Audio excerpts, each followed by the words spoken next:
guys, welcome back to the Mission Empowered podcast with me, your host Emily, and I'm so excited to have my friend and one of the most knowledgeable coaches I've got the pleasure of knowing, Mr. Ali Fraser.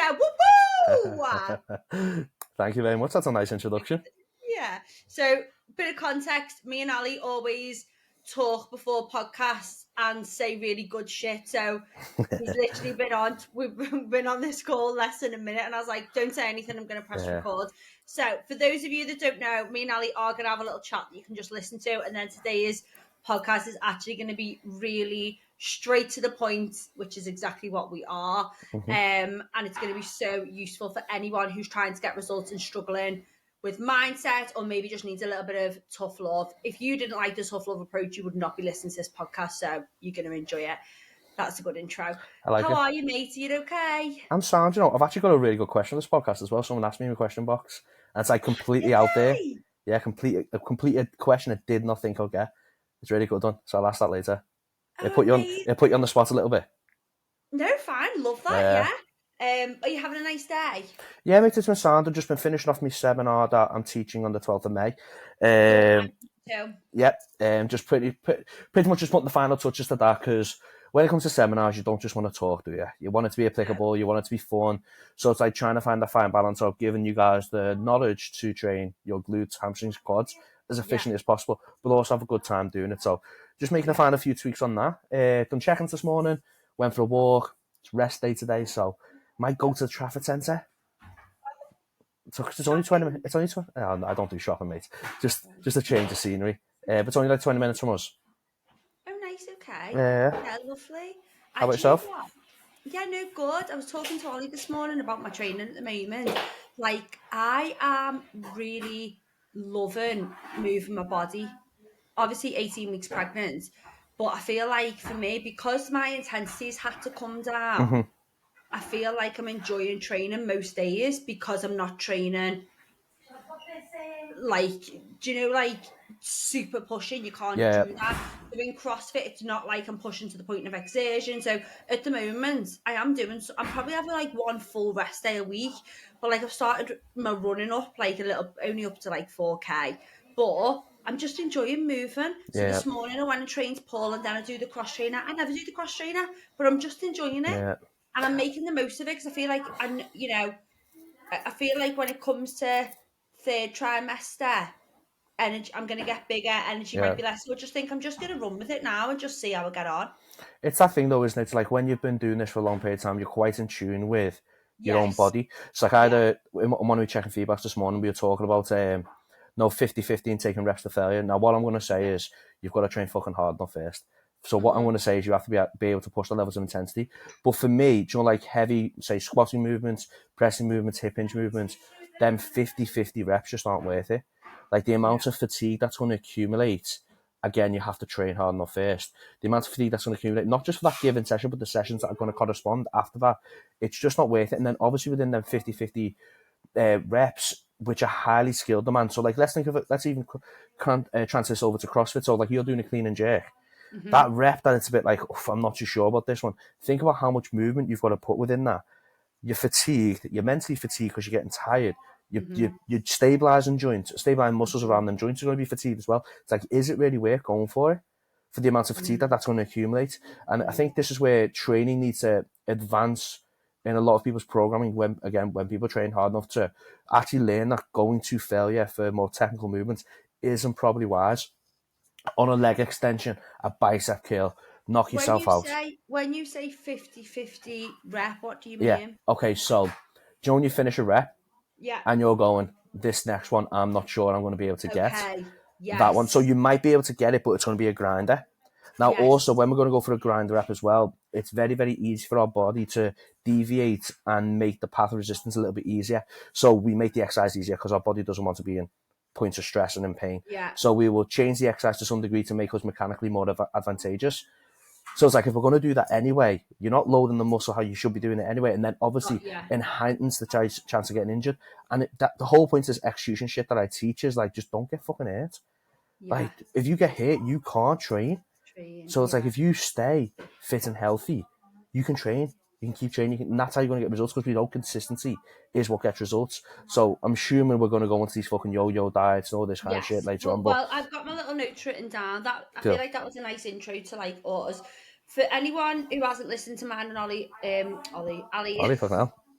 sorry, Sorry, so don't husband take Shred. offence.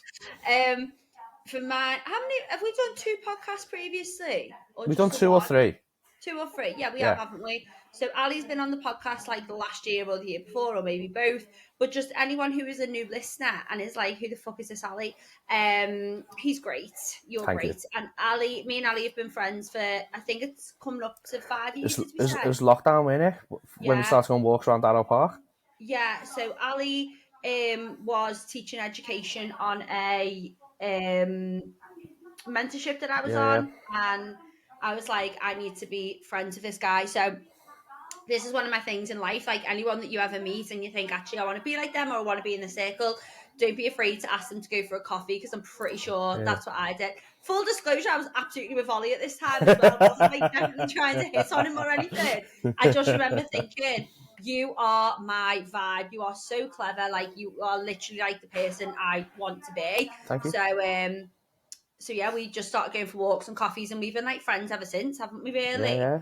Yeah. But And I yeah, think the beauty about like the friendship as well is like, yes, we talk about training and whatnot, but because we are so similar in mindset and whatnot, yeah, we deviate, but we apply everything in the same way, if that makes sense. So like I yes, remember when I was so it was like 5 years ago, maybe something like that. It was before I just started dating the person I'm not with anymore. And yeah, we were talking about like relationships, but how we were applying like relationships to potentially how then you talk to clients, and the mindset of like how you actually maybe come across. So it's like when you're like with like-minded individuals, the conversations you have can deviate in so yeah. many ways, and you go off on so many different tangents. But that's how Tangents. you know you're with the right kind of people in the right circle. Exactly. So yeah, that's a little bit of background. Ali actually coached me for my photo shoot last Mm-hmm. year, and he was amazing because I genuinely like massively have respect him, which is why I love you as a coach. Is that we had the conversation that I was going to do the photo shoot, but post photo shoot I wanted to get pregnant. Not we wanted Mm-hmm. to. I wanted to get pregnant, and so we decided. You were like, I am not going to push you into fat loss. Like we're not gonna do it. And it's so good to have that person in your corner who is like, this is what a coach should be. Like when you say to your coach, can you drop the calories? And your coach is like, no, because we don't need to, or we need, like, it's just having that person who you massively respect. So anyway, we didn't drop calories. You were just like, you need to push in your training more and Mm-hmm. like execute. And that's what we focused on. And I got in really good shape. So yeah, that was a really lovely experience for me to do that photo shoot and not be like killing myself and still feel great from it as well. So yeah, that's a little background bit about me and Ali. And today we're going to talk about, because we had a convo, didn't we, the other day, and I said please come on the podcast. So we're going to talk about things you absolutely need to hear from your coach, that you should be hearing from a coach. Like that, because like me and you say, we're very straight talking, but Mm-hmm. that's why we get results, and that's why we have successful businesses, because we're good coaches. Mm-hmm. um so yeah, that's what we're going to talk about. So I've got a list of like one liners that I'm going to be like conversation openers. And obviously, do you want to start with the question, Al, that you got asked first Yeah, sure. then? Let me find it. Let me find it first. Okay. It was this what it was. So besides your PT qualification, and then I'm Yeah. going to expand on it. Besides your PT qualification, what other courses would you do? Okay, so for me, I would recommend anything that if you are gonna coach clients on and you want to be good at that, you need to go and do a course on it. Mm-hmm. So, for example, if you're gonna help people, if you're working with clients, and this is something I've done, if you're working with clients and a lot of them struggle with sleep or stress, like Good go and shot. then Yeah, yeah. get a course and research on it and be that person that says, I can help you because I know X, Y, and Z. Mm-hmm. For me at the moment, or the last, I knew that I've always wanted to work with pregnant people, not in the way that I want to, funny about with them and just be like, oh, you're okay, you can rest. Like, no, I want to work with the girls who are in my position that get pregnant and want to stay fit and want to stay strong and want to do it safely. So I knew to be that person, I had then had to go and do a really recognized, what's the word, Al? Like, oh, what's the word I'm thinking of? You know, also it's like how to become like Not the like oh my god, it's really like an established course, respected course. Do you know what I mean? Not like a cheap one. yeah. You've got to be like it's so like when you're doing courses, you've got to look at the teacher, but also does the teacher practice what they preach? Exactly. Yeah. Because it's like, because like look, you can learn most things on fucking Google. Do you know what I mean? Exactly. But it's like Yeah. there's nothing better than when you're in a room with someone who has lived and breathed what they're teaching and then give you their own experience. Because the issue with our industry is people on PDF documents. Like it doesn't just work. Like I hate the whole phrase calories in, calories out. It's just like it's a lot more complicated than fucking that. It's like when you start to break down, because like different training stimuli will then affect how many calories you will be burning. But you can still do the same exercise, but you're just doing a different stimuli of how you perform the exercise. So it's a lot more complicated than that. But then when you start to learn about people's experiences about doing different kind of training, different kind of nutrition protocols, and they've lived and breathed it, and then they've seen the results on their own clientele, that's how you can buy into it a lot more. Instead of just going, do you know something, right, to watch this TikTok video. I couldn't give a fuck if you watch a TikTok video. It's like, I couldn't care. It's like TikTok does me fucking head in. Like, pay money and go and listen to fucking educators who have Yes. really, really lived and breathed this shit. Because, look, let's be transparent. There's only going to be so much you're going to get for free. Like, Yes. I will help people out on Instagram and whatnot for free. But it gets to a point where it's like, no, you're going to have to pay me now for my time because I already have people paying me for my time. So it's not fair on them. But two, it's like, if you want to know more and more and more, you've got to then respect the fact that I've invested in myself on courses.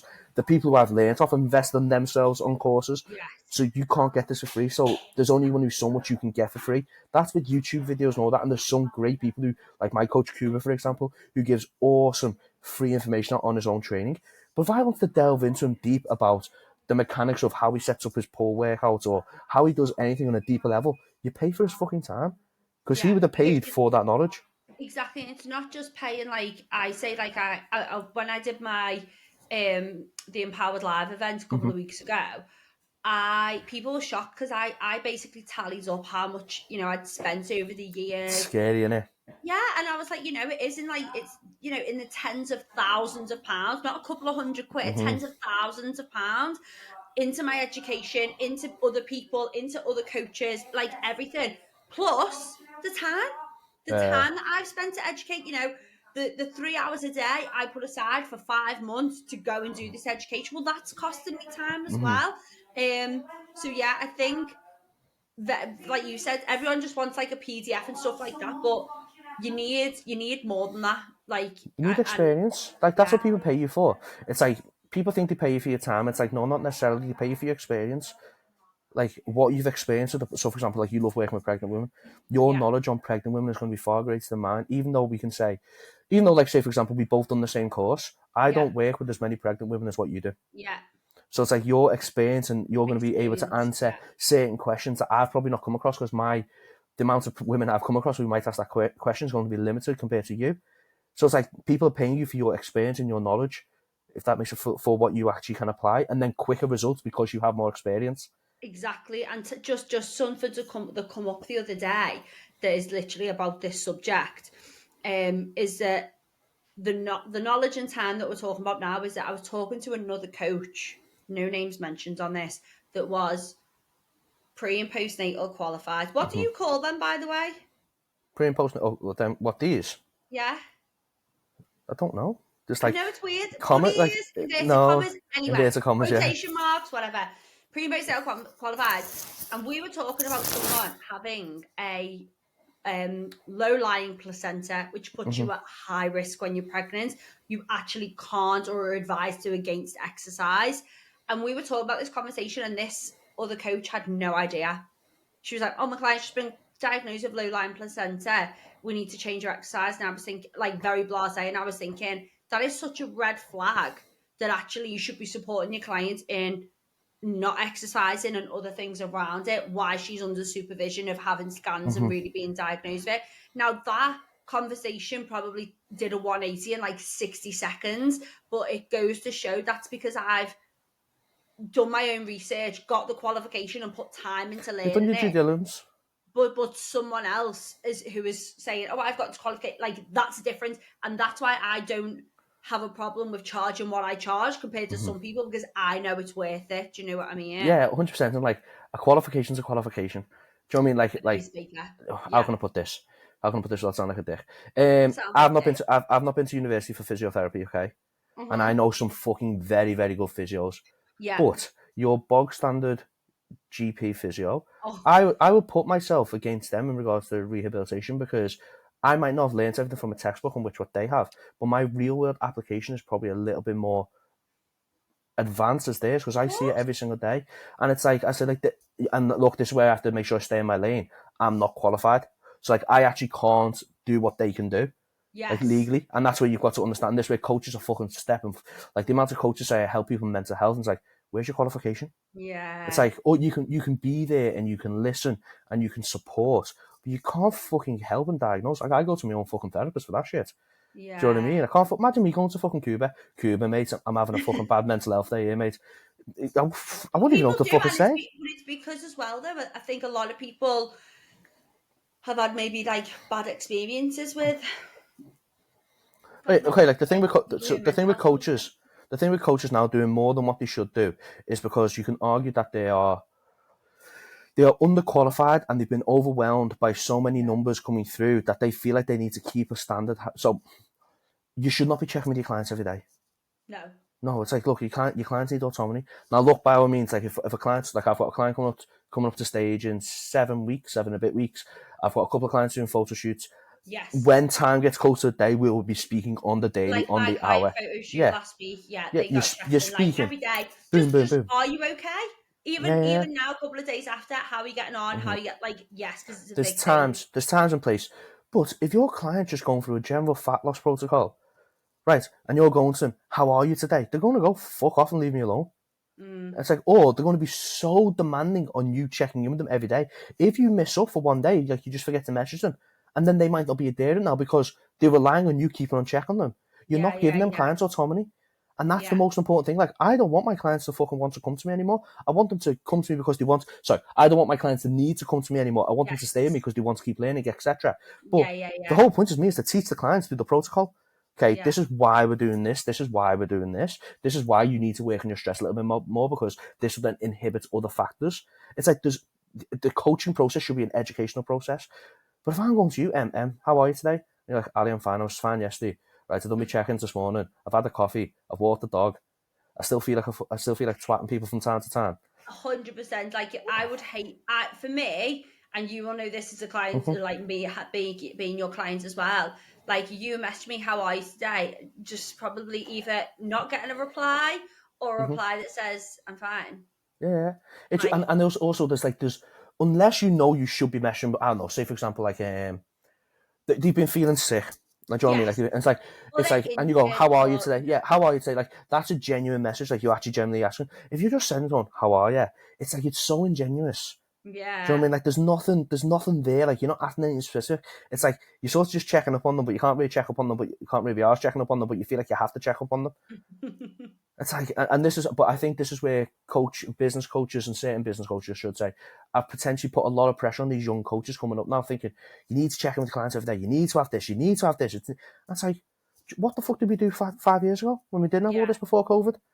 We all got fucking results fine. yeah, exactly. But we didn't do that. I Mm-hmm. think right, Ali. We haven't gone through any of my Sorry. points, but it's fine. Also, I can I think say the course I would do would be a yeah, communication course. a communication course. Oh, So nice. like, Okay. so going to therapy's opened my eyes on communication. Yeah, nice. Well, it doesn't surprise me. Yeah, Yeah, that's that good. that would be the course I'll do. I Go on. think I was talking to someone. Who was I talking to yesterday? We were talking about being a coach. Oh, that's annoying. Can't remember.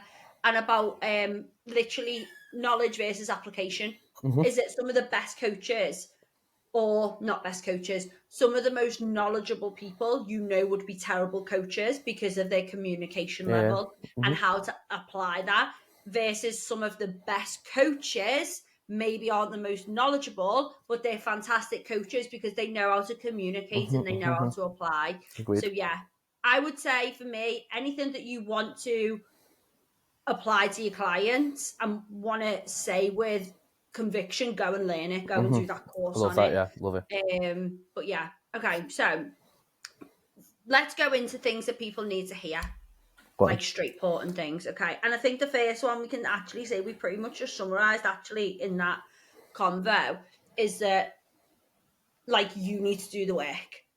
Oh, 100%, yeah. Once I heard this phrase and I love it. Okay, a coach's job is to shine the torch on the path that you need to walk. I've got another good one for that. You And just it's went to from say one of my you've got a clients. better one than that. Nah, Then it's not. It's not. I was no. It's not better. It's definitely not better. But one of my clients, Danielle, said this: you are 100% responsible for 50% of the relationship. That confused me. Say that again. So, say I'm coaching you. Yes. You are 100% responsible for the 50% of the relationship between you and I. Like for my actions. Yeah. Yeah. And it's true. It is 100%. true. Like we are there to say, look, this is how you're going to get results. You're going to do X, Y, and Z, and we can be so meticulous and clear and straight to the point.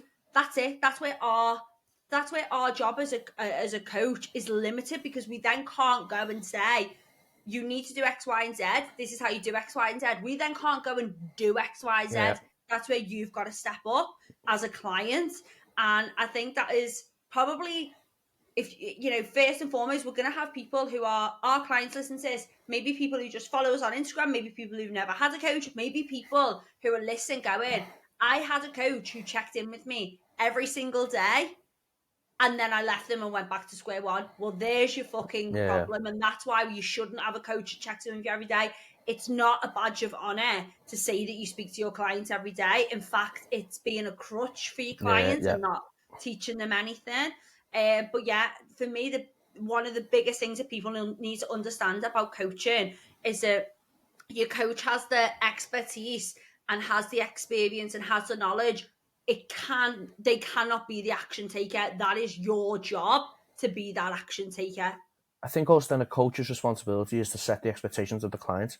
Yes. So, like look, so for example, if I asked someone to do something and it wasn't physically possible for them to do, they just didn't want to do it enough. So if I said to you, it's like, okay, look, we're doing 60 minutes cardio every morning, and you're in your head, you're going, I don't want to do that and I don't have time for that. We're then going to manage your expectations of what is actually possible to achieve. So it's like, okay, look, if you're not willing to do this, then us being able to get this result in this time frame probably won't be possible. Mm-hmm. And it's like, it's not being afraid to say that to the clients, because at the end of the day, the worst thing you can do is go, this would be possible, and then they don't achieve it, because you give them that false hope of them thinking that they can get away with doing something that you can't get away with. Like, look, there are facts in this world of how we can get results. You have to train fucking really hard, and you have to eat a lot better than probably what you are eating. Like, that, they are the facts. Like, you can't get a six-pack with a pizza every fucking day. I don't care what fucking Insta influencer tells you fucking can. Right? You can't. You have to train ridiculously hard to the proximity of failure, and you have to be willing to push yourself outside your comfort zone. They are what gets results at the end of the day. And people are trying to shortcut and cheat a system which has not been able to be cheated for the last 100 years. So why are people trying to fucking do it by going, ooh, protein mug cake, or ooh, protein yogurt? I'm fucking sick of protein fucking yogurts. Just buy normal fucking yogurt. It's got 11 grams of protein. I filmed two. You're the second podcast I've filmed today. The other one was my other coach, Nick, and we were talking about protein yogurts and protein bars and protein, and people trying to make them into, like, make them the staple. Now, I do like a protein yogurt because I do like the strawberry flavour, so I'm not going to absolutely diss it. But that's like, but it's like strawberry yogurt, isn't it? Cost-effective wise and lack of preservatives wise and sweetness wise, Greek yogurt, 0% Greek yogurt, eat the yogurt. Yeah. Just what you can do, put flavour drops in it. There you go. There's your fucking flavour. But like, it's like, what if you get, like, is it Farge or Faj? How the fuck do you say it? Oh, you say it for hay. Have you not seen the advert? How do you say it? No, it's called for hay. Okay, so for hay, Faj right? sounds like Raj, so we don't want to be saying that. Right, fucking hell, mate. Right, okay, so, like, this how near I am, right? If you turn over the back, I think it's something like 10.3 grams of protein and 3.6 grams of carbs per 100 grams, right? Something around like that. A protein yogurt would be exactly the fucking same, but it says 200 grams equals 20 grams of protein. Yes, they just market it. It just marks it better, yeah. But it's the same. Save your fucking money. If you want, buy fucking Aldi's version. Tastes just as nice. Well, actually, I think they've changed the flavour. It does not taste as nice. See, like, I have this conversation with Carl, right? I can't taste the difference between Cocoa Pops and rice snaps and all this. I can't taste it. Let's just interject something that we had this conversation with about 2 years ago. Ali's not a foodie, so this is going to be a good thing. Yeah. Ali's not a foodie, which is why he's a really successful bodybuilder, and which is why I would never do bodybuilding, because I am a foodie and I've got standards of food. And remember when we had that conversation, you were like, I'm not asked about food, and I was like, what the fuck? But it's okay. This is what it is for me. Like, I like food, of course. I like food. I like to eat certain things. Like, I love a pizza. I love a burger. But if you know, like you and I went out for a meal, I couldn't give a shit if we had a burger or pizza or chicken wings. It's like I enjoy the company more. Whereas some people enjoy the company, but they go, I really want this. And it's like, yes, I don't really. There's nothing I really want. So like the food I'm on now is the food I eat anyway. Yeah. Do you know what I mean? But it's just less of it. Like, the only thing I miss with prep is the social occasion to go out and have food with someone. Yeah. Like, that's the only thing I find difficult. It's not actually the food, it's more like the socialising and being, because I have to eat 6 times a day. It's like, I can't just miss a meal and go and do something. It's a little bit more regimented. But yeah, I'm not a foodie. I like food. I'm not fucking weird. But it's like, I don't care if it's a Michelin-star restaurant or a fucking pub grub. Yeah. Oh, yeah, I do. But that's the difference between us, and that's fine. Yeah, that's fine. That's all. Difference is cool. Yeah, no, so yeah, what was that point then that we were making there? What was the first point? You need to do the action. No, that's good. First point is, by the way, I've got about 9 more to go. What time are you on till? What time are you free till? I've got, I said, mate, I'm just right. More than an hour. Yeah, mate, I'm just literally just finishing off the seminar, and then I've got another one to write later. Cool. Okay, so first one is understanding you're really, really understanding that you need to own the actions and that it's nobody's else to blame apart from you, apart from what you said, Al, is that if it's a ridiculous action or it's not a doable action, but if you're with a good coach, they won't set you ridiculous actions. For example, let's call it for what it is. Francis' diet, ridiculous, which is why he has such a bad, what's the word, like a failure rate of people leaving. I've seen it. I speak to them. I see the screenshots of the messages. So if as soon as you don't do something, you're out. That's not coaching, is it? It's dictating. So when it comes to things like this, it's like, how can I put it? It's like certain coaches will have certain kind of standards that they're set. Now, as the client, you should be aware of the certain standards, but as a coach, you should also lay them out straight. So I remember when I first started working with Cuba sent me a voice note after he sent me set up. I sent him a voice note back. I was working with Cal for 5 years. Yeah. Prior to this, right? Cuba's response was, I don't do voice notes. So he set the standard there and then. I've not sent him a voice note still. And me and Cuba speak.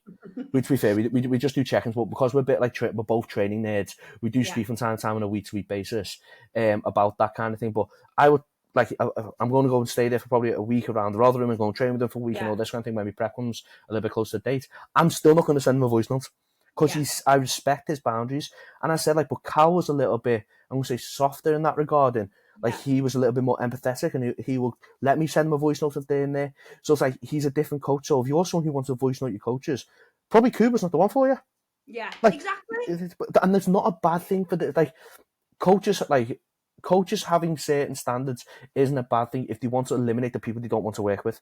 Exactly. And that is fine. Like, you can't get on with everyone. You can't, and you're not everyone's cup of tea. Like, I remember who I am now compared to when I first started coaching, and I look at like my clientele that I had, and I just think, God,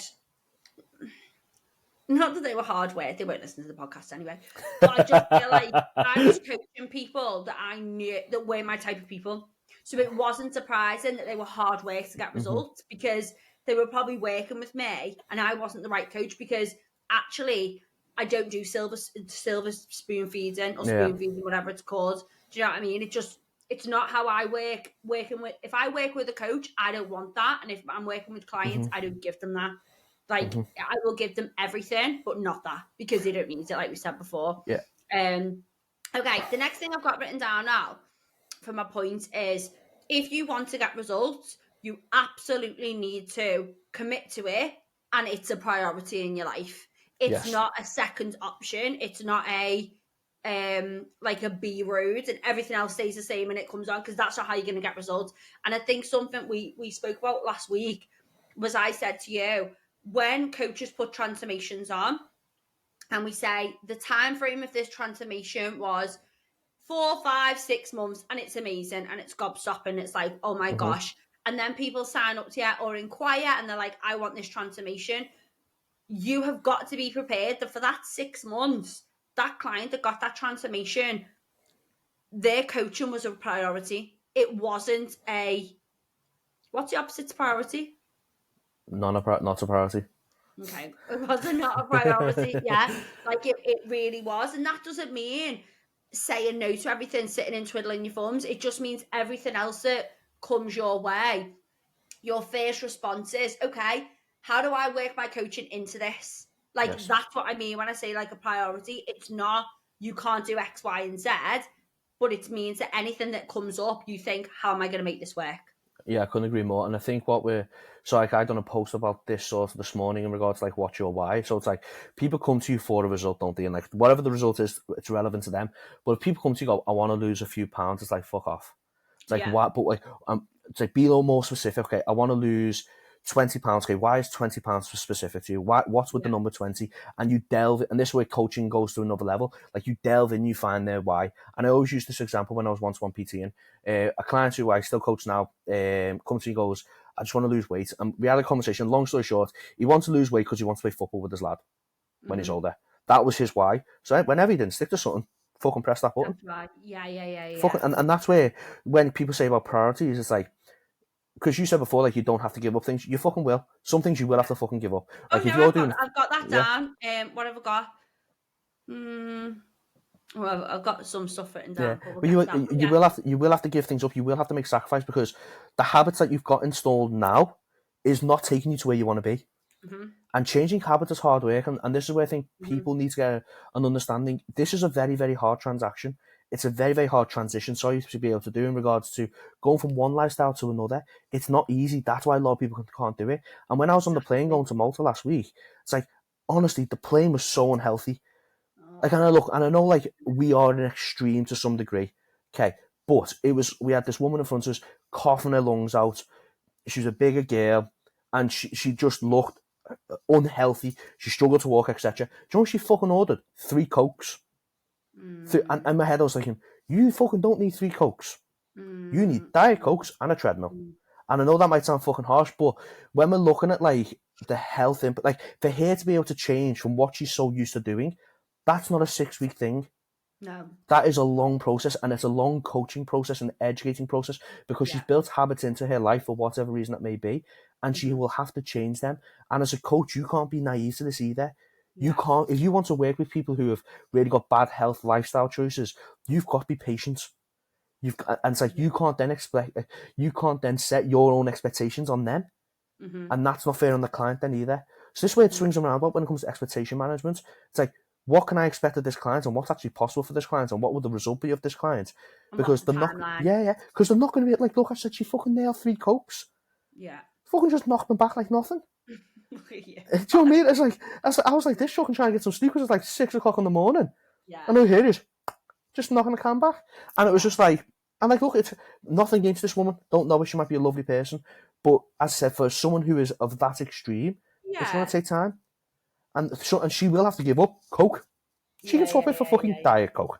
Do you know what I mean? But it's like, there are going to be things that people are going to have to sacrifice because you are going to have to change these lifestyle habits. And that is okay, because when you then get this new lifestyle, you'll feel better, you'll probably look better, you'll perform better, you'll sleep better, you'll have better relationships with food, your friends, whatever you fucking want to say. So it's a sacrifice worth making, but it's going to be hard, and accept it's going to be hard.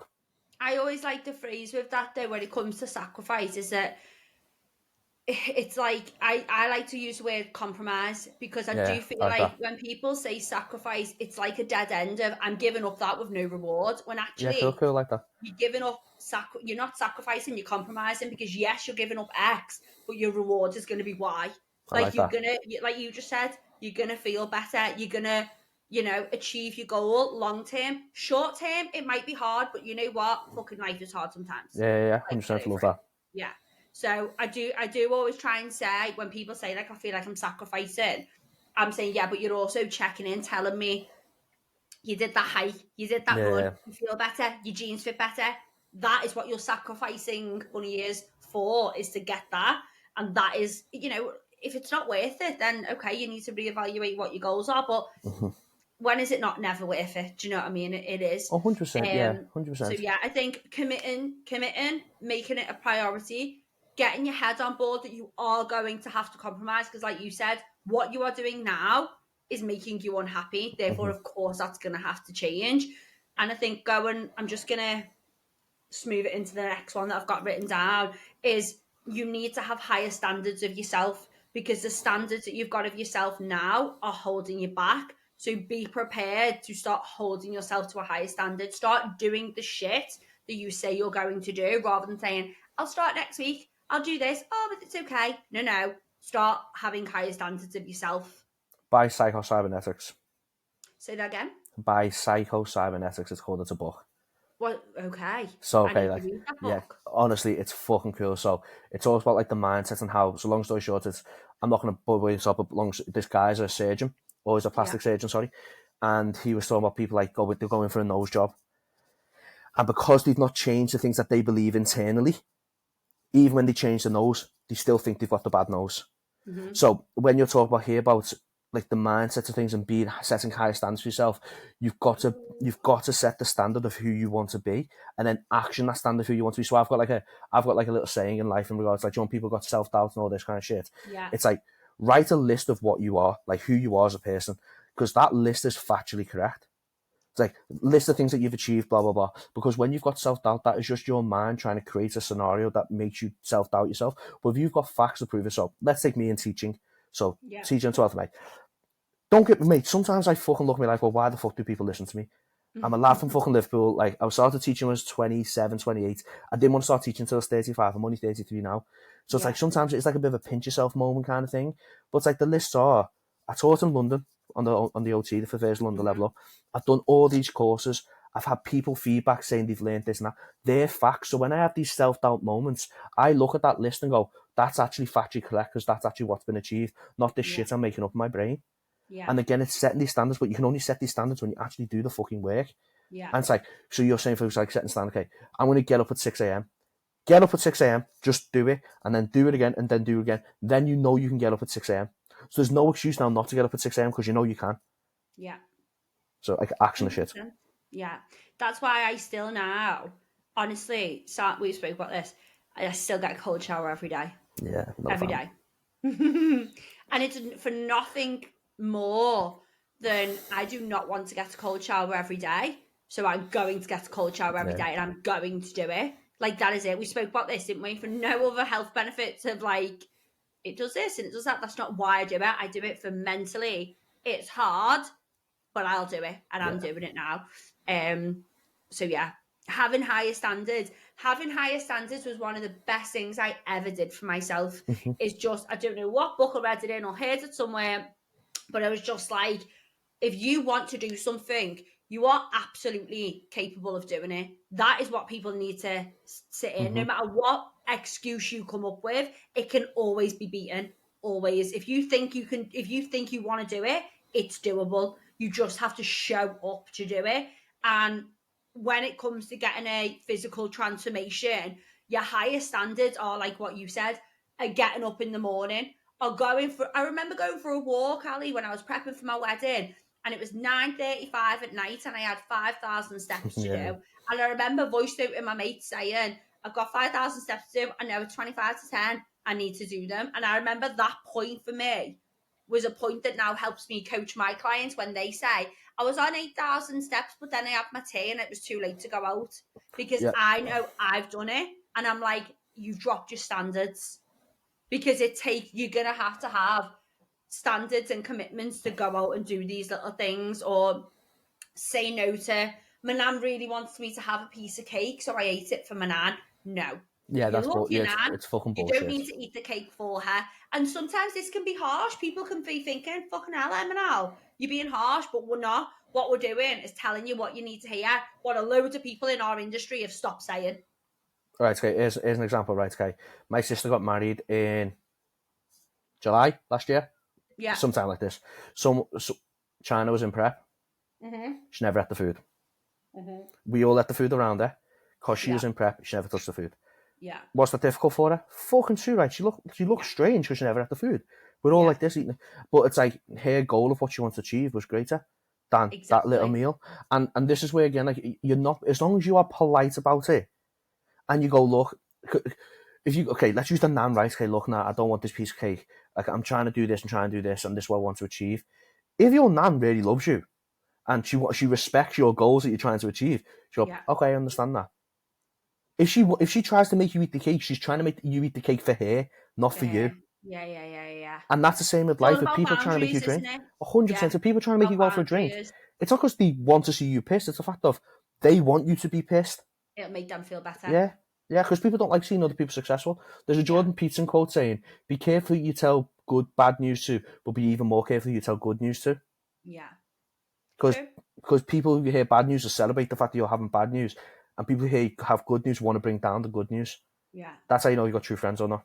Exactly. And I think as well, what a lot of people don't understand, I talk about this in my education in Fit and Six, is sometimes people do it subconsciously. Oh my God. I've got one of my clients who's getting married, and her mum and sister are literally, Ali, she looks amazing. She is like definitive, take it on board, taking everything, put it into action.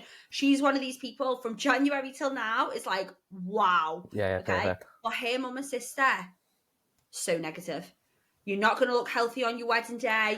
We need to do this. We need to do that. And I said, what your mum and sister like? Always on a diet. Always moaning about how they look. And I said, listen, I'm not saying that they don't love you. But what I am saying is subconsciously, they do not want to see you do well because it's not making them feel better. And that is what we have to understand. And it's sometimes really hard because the people that you love the most might have their own internal shit going on that subconsciously makes them project their negativities onto your progress, which doesn't make you want to be successful. But here's the thing, like, as long as you understand that it's maybe not from a intentional negative place, it's from a subconscious negative place, you can sort of then let that go over get over your head. Like you can. That's something you have to understand again. I don't think there's that many cunts in this world, like really, really bad people. Like there are some, don't get me wrong, but people who are fucking very, very evil, I don't think there's that many. I just think I think a lot of people are just very unaware of their own actions. Absolutely, mate, 100%. And society has a massive thing. What we consume from social media has a massive thing on it. But and that's what I always say is that, like, don't take to heart what other people say or do, because half the time they don't even know they're saying or doing it. And it's also the point of like, okay, so like if we've said a few things today and it's hit home with a few people, and they took it a bit personally, it's probably because it's true. Mm-hmm. And it's like you don't you don't like it, and if you don't like it, change it. 100%. You know what? One of the biggest things for me is when people say if you don't like someone, like you have like a dislike to someone, it's normally because they've got a quality that you think you've got in you. Yeah. And so whenever, like, I hate that. Like, I'm like, oh, yeah, I know, that's so true. Yeah. Like, you know, loud people, sometimes I'm like, oh, loud. But I know... Mate, you're like a fucking foghorn, mate. I know. But now I recognise that. And I know I can be loud and annoying. So I just own it. And not everyone's going to like me. It's so fine. But the thing is, like, you're not supposed to be perfect. You're just supposed... I love this phrase, be unapologetically you. Yeah, same. And be kind, be a good human. Just and fucking have manners. Doing both for them. Yeah. Like me and Cal said this. Me and Cal went on a walk, and there was this old guy, right? And me and Cal stepped aside because like the bridge is quite narrow. Just let the guy, and he must have been about 86, walking with a stick. He did not have to look up and say thank you. Yeah. Do you know, he didn't, because he must have been fucking shattered. Right? He looked up and said thank you very much, lads, and cracked on with his walk. Do you know what I mean? It's like, and that just goes, oh, there are still fucking good people in the world. Yeah. So it's not like that's why I hate London. Sorry for anyone who lives in London, but it's like London's so fast paced that manners just doesn't exist. Like London, yeah. I like going there, but I love coming home. I think London is we're really generalising here, but I think London is one of them places that people are how they are because of the environment they're in. 100%. It's too quick. The majority of people are very rude and not mad. And like smiling, you know. Smiling's my favourite. Mate, the tube's the fucking worst, isn't it? Yeah. It's like everyone looks like they fucking want to kill someone. It's like, like it's like fucking hell, guys. It's like you're only going fucking 3 stops. Yeah, exactly. I know. Yeah. What's next one? Okay, so Ali, we've gone through 2, and I've actually got 1, 2, 3, 4, 5 more written down. So we're just gonna have to. Let's go speed round. Speed round. Okay. Next one. Well, let's combine this one into two. Go on. It's boring sometimes to get results. Yes. / it's so worth it. So Yeah. instant gratification versus long-term gratification. We are surrounded by instant gratification, which is why it's so hard now to break through that to go for long-term gratification. But it's so much worth it. That the sitting on your bed scrolling on your phone might give you that instant buzz versus the long-term gratification of not going on your phone, getting up and doing a walk. Which one's going to pay off in the long term? So like how I like to look at this is what's actually going to make you a better person. Yeah. Like what's actually, and like that's all depending on the person and the individual and what the goals are. But it's like that short term satisfaction. I can't fucking say the word. Gratification. Fucking hell. Wow. It's not even late. That short term feeling of feeling that overwhelming happiness will go. It will go. But if you build long standing fundamental foundations of how you live a life, they stay with you forever. Yeah. It's like, so like I'm trying to put my phone in the office for living room, and I've got like a Lumi clock next to me, and it's hard because we live on our phones, our business runs off our phones, but it's like I know I'll get a better sleep. I know I won't wake up at 1 o'clock in the morning and message clients back who've messaged me past 10 o'clock. Oh, give you anxiety. But it's a bad habit I've picked up on from since the age of 23 PTing. So it's like these habits are hard to break out of, but I know if I can break out of them, I'll have a better quality life because I have better quality sleep. My responses at 1 o'clock in the morning are not going to be fucking that great. No. Because I can't even. I wear glasses and I can't even fucking see the screen and WhatsApp back. And I read it in the morning going, that doesn't make sense.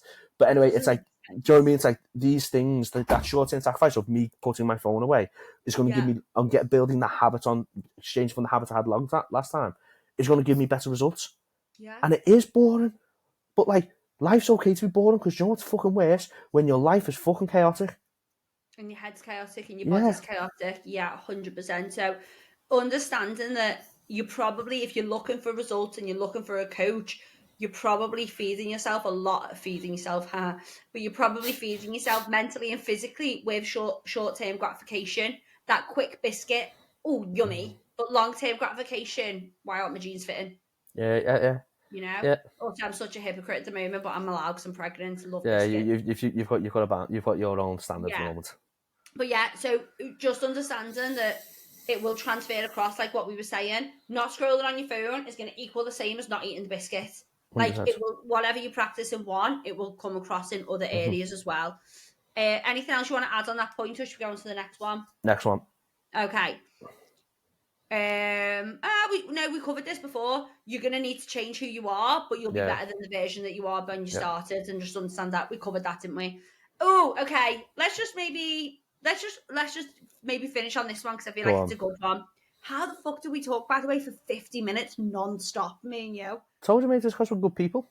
I've got like ADHD. Right, okay. Stop babying yourself and start adulting yourself. So I say this to my clients a lot. Like a lot. You do not need, when they say, I need like a chocolate fix or like, no, you fucking don't, because you're not 5 and you understand that you don't need to have it. You want to have it. And like, you need to start adulting yourself, like start talking to yourself like an adult and stop giving yourself free passes and baby passes and mollycoddling your actions. That's not going to get you results. Yeah, stop being pathetic and weak. Yeah. Like we are in a society now. We are in a society now where it's weak. Like I would not want to go to fucking war with fucking some of these 21-year-olds and 20-year-olds. It's like, and it's like, look, like I love the phrase "facts don't care about feelings." I love it. It's like, look, like feelings. I'm not going to say they don't matter because we all feel things and they are relevant, but at the same time, if the facts don't give a shit. Like if you don't need, as you said, you don't need chocolate to live. You might want a piece of chocolate, but if you're going to have that piece of chocolate, you've got to accept the responsibility. Like own your actions. Yeah. It's don't like actions have consequences. That's what kids do. Yes. Kids do something and they say, so and so made me do it, or I did it because of X, Y, and Z. That's what kids do. Nobody gives a shit. No one gives a shit. It's like, I think the thing that like people need to fucking really get a grip of in their life, and I love this subject because like actions have consequences, right? Yes. Whatever you decide to do, there's a consequence to that. Now, you might not see the consequence occurring until it's actually happened, but then you've got to own and either apologize or sit by a decision. Do you know what I mean? It's like people just need to start understanding that it's nobody else's fault but their own for where they are in life. Like, you are where you're supposed to be. And like, look, by the way, 100%. I'm saying this from quite a privileged position. Like, I've got two parents who loved me, brought me up. I will never, my biggest fear is being homeless. It's the most ridiculous thing ever. I got it in university. Don't know why I fucking have it still. Like, I will never be homeless, touch wood, because my parents got a house, all this kind of thing, right? Okay, so I am saying this from a privileged position, but and it's a lot harder for some people than other people in life. It is, because the hand you've been dealt. But you said before, anything is achievable. Okay, if you look at some of the most successful people, they've come from really, really bad backgrounds, and all they've done, they've compromised things in their life to see the long-term goal. But a lot of people don't have long-term vision now. A lot of people don't think, okay, if I don't sleep 6 hours, if I don't sleep my 8 hours every single night, and I really work on this business, I might then get the reward 10 years down the line. Does that make sense? Like, there's a sacrifice which is not great for health, but the reward will be your settle for life kind of thing. And it's not like the hard thing for what we're talking about now is most of the things we're talking about, it's not fucking hard either. Do you know what I mean? Like, these little stupid excuses, like, I hate the one, I haven't got time, fuck off. Yeah. That fucking pisses me off, because I've got a client who runs 2 pharmacies, just had a newborn, already has a child, has a convenience shop. He still trains 4 times a week. Granted, his nutrition can be up and down a little bit, but he still gets the fucking gym. How can you say you haven't got time when you fucking work from home? Yeah. I hate when coaches say it. I didn't have time. It's like, you're not that fucking busy. Yeah. Right, besides checking. I'll never say I don't have time. I do say I struggle with managing my time. But that's on you, though. Mike always says to me, you try and do a million and one things. I am. Sometimes I can be my own worst enemy. Yeah. Like, do you know what I mean? But that's you. But you own that responsibility. Yeah. I would never blame anyone else. If I work till 9, 10 o'clock at night, I'm not sitting here thinking, oh, like, it's my fucking fault. Yeah. I wanted to walk the dog at 3 o'clock in the afternoon. Yeah. To get my steps in, do you know what I mean? But it's like, but there's not. But the thing what people think needs to understand, there's nothing wrong with it if you own it. Yeah. And it's like, so like, you work until 10 o'clock. Is it ideal? No, but you've made the conscious decision to do it. Yeah. And then it's up to you whether or not you want to do it again or not.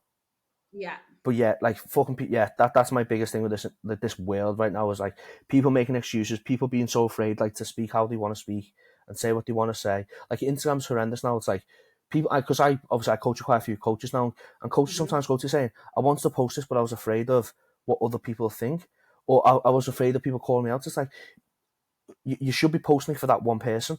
So it just needs to help one person. So, like, for example, like, you go now, right, you don't need that chocolate. And then some fucking health person saying, oh, you shouldn't be restricting food, you shouldn't be saying foods are bad. Yeah. Right, Mackey's is fucking bad for you. Sorry, people, right? Doesn't mean you can't have it, right? But McDonald's is not fucking nutritionally benefit for you, no matter how much you say it's 100% fucking chicken, right? Okay, right. So it's not good for you at the end of the day. So whoever's going to fucking slide into the DMs and go, you're demonising food, yes, I'm demonising fucking McDonald's because I couldn't give a shit about it. But some food does need demonising. This is the thing. This is what we're talking about.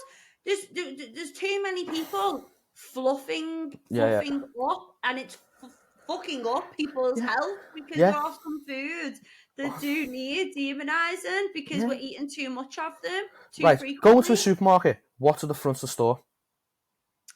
The shitty sweets that they're trying to sell. Yeah. That's the first thing, and then you go past that, and it's normally the fruits and veg. Yeah. If you look at most supermarkets, they set up like the quick, easy, sellable things to pick up. What's the first thing? It's the pancakes. Fucking pancakes, flapjacks, cookies. Because it's easy to just go, that looks really nice, I'm going to put it in my bag. You shouldn't eat them. Yeah. Like, from a health perspective, we're talking healthier, not fucking quote unquote relationship with food and all that shit. Like, from a health side, you shouldn't consume them because they're not good for you from an internal perspective. That doesn't mean you can't have it. No one's saying you can't have anything, but don't try and bullshit me. I remember I had this conversation with Danny Bosworth where we were talking about McDonald's, and she was saying, yeah, but if you restrict someone from having McDonald's, they might then have it 4 days later. But it's like, you can't assume that someone's going to have something. But you can't then tell me McDonald's is healthy. I'm not saying you can't have it. What I'm saying is, don't try and tell me it's healthy. Alcohol is bad for you. Alcohol is one of the worst drugs you can have. Does my mum and dad love going out on a Friday night? I'm not going to tell them stop going out on a Friday night. but it's still not good for you. Cocaine, not great for you. Steroids that I use, not great for me. Yeah. It's like, it's not good for me, but I accept the responsibility of what I do. Caffeine is not good for you when you're pregnant at all. But sometimes I've come off like coffee and all that, and I have decaf tea. But today, you can taste the difference. I had a cup of tea. Okay, it's not as extreme as like other stuff, but it's about understanding it. And Yeah, it's do you know the coffee bean? No, coffee bean. Because coffee beans are good for you, aren't they? Right. Now, caffeine itself. So when you take the caffeine out of when you have decaffeinated coffee, yeah, I wonder if it changes the caffeine bean. So I wonder if it changes the health benefits from the coffee. Because coffee's a good thing for you. Yeah. But obviously, you right now can't have it because of the caffeine intake of coffee. Interesting. I'll delve into that. So there you go. This is why me and Anne can talk for you, just because we're supposed to be quite educational, and then we start asking questions to ourselves. Ali, let's carry on chatting, but let's wrap this. Go on, let's wrap it up because it's coming on to an hour. I think we did that to stop babying yourself, start adulting yourself, and just own it. I think just to close this up in conclusion of like what this episode's been about, if you're still listening right till the end, it's not about me and Ali being we know best and this and that and the other, because both of us massively, we should have talked a little bit about our backstories. We've both come through our own journeys, let's say. We've worked a lot on our education, like we just now know working with clients and having successful business. I think that's the biggest thing, is like you can see a lot of coaches and then a lot of coaches die off. Yeah, it's how long you been in the industry for? Doing like different things. Are you genuinely asking me that question, or was that like no, it's just like exactly. longevity. What have you been saying? Like, I know for me and you, we've been saying the same thing probably for at least 5 years. Like, the story doesn't change, and I think that's why we can come onto a podcast like this and be so confident, be so authoritative, and just be like, guys, if you want to get results, this is the shit that you need to hear. Like, that's the bottom line. If anyone else is telling you fluffy other stuff, go and look at their clientele results. Are they the results you want? Because I guarantee you they won't be not great. If they spot the different results, if they might be a little bit, if they spot the different results where they put a before and after next to each other and say, and it's like, look, by the way, there's more to transformation than just the physical. Let's get that completely across. But at the same time, right, at the same time, most people who come to us, they come to us for a very specific reason. They don't come to us to improve their relationship with food or improve their relationship. We don't talk about that as our coaches. That's not our expertise. Like, it might be a byproduct. So like me making someone lose 10 kilos, or you making someone lose 12 kilos and being able to do a pull-up, that might help their mental health. Yeah. But it's not our job to help their mental health. It's a byproduct of our job to help them feel fitter and stronger and lose a little bit of body weight, fat. Exactly. And that's what I mean. I do always think everybody should go through, if you're wanting like a transformation, I do think going through a calorie deficit for a certain amount of time on a timeline scale is beneficial for so many other areas of your life. 100%. Like, I'm not saying everyone needs to do that, because obviously there's people that don't need to lose weight, but I feel like going through that, like, let's use the word like strict. It's structure. Yeah. Rather than just saying, okay, we're going to lose weight and we're going to lose like half a stone over 12 months. Okay, the way you're going to do that is probably not going to show you like how to level up in every other area. Whereas if you say, right, we're going to lose 3 stone over 6 to 8 months, okay, that is probably going to show you things in yourself that are going to be like, wow. 100%. It shows you what you're capable of. Like, so obviously I'm in a diet phase now. It's like, you're so much more productive. It's just like, I need to get this done. I need to get this done. I need to get this done. And it's like, you're doing the same. It's like, okay, crap. I need to get up here because I need to hit this amount of steps. I need to make sure food prep. Callie, about being pregnant. Yeah. I'm like, I can't wait to have the baby so I can come back, because that's how not necessarily I thrive in fat loss, but just the goal. And I feel like right now is to have a healthy pregnancy. That is my goal, is to stay strong. And it's, I like to work on the bigger goals. I like to be achieving. So the goal now is for me to fucking get my head around slowing down. Like, that's a big shift though, isn't it, Joe? Like that's then going to benefit you though. So when you then can switch it back on, because there's 2 mindsets people need to have within this industry. It's like, know when to turn it on and know when to turn it off. Yeah. It's like loads of people in prep struggle with this. Like, I said, I've done a post about this. So it's like, once prep finishes or once a diet phase finishes or whatever, when you've hit, it's not about you anymore. Yes. It's about the fucking people that you've fucking neglected. Because like, look, towards like 4 weeks out, I'll become so robotic. I won't speak to my family. I probably won't see baby Ari. I'll just literally be on the money every single day. Yeah. But as soon as that fucking whenever my show's finished at the end of this year, it's like, okay, cool. I'm going to spend the fucking week with Ari. I might take him somewhere. I'm going to then spend week the time with my family because I've missed them and I've neglected them. And my physique doesn't matter. Yeah. And also, we've been doing it for so fucking long, right? You're not going to get fat unless you're a fucking dickhead. Yeah, because you don't do that. And that's what I mean about. So when you go for Ali, we are really going on. Let's finish on this point. No, it's fine.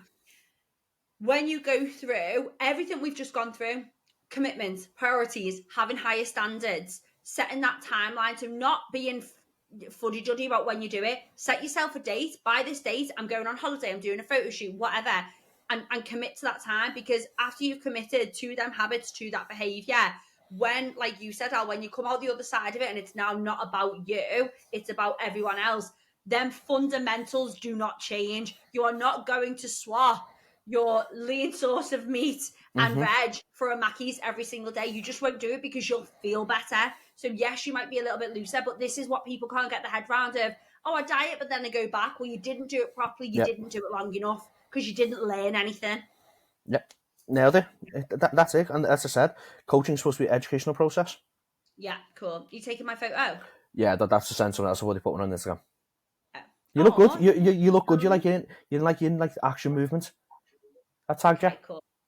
Okay, well, I'm just going to press stop on the podcast, and then we'll just take a photo that I like for our Instagram. Okay, guys, thank you so much for listening. This has been a biggie. So if you did like it, Ali, what is your Instagram where people can follow you? I think it's Coach_Ali Fraser. Or just go on to my followers and follow. Yeah. Probably better. Mine is @_em.powered for those of you that follow Ali and not me.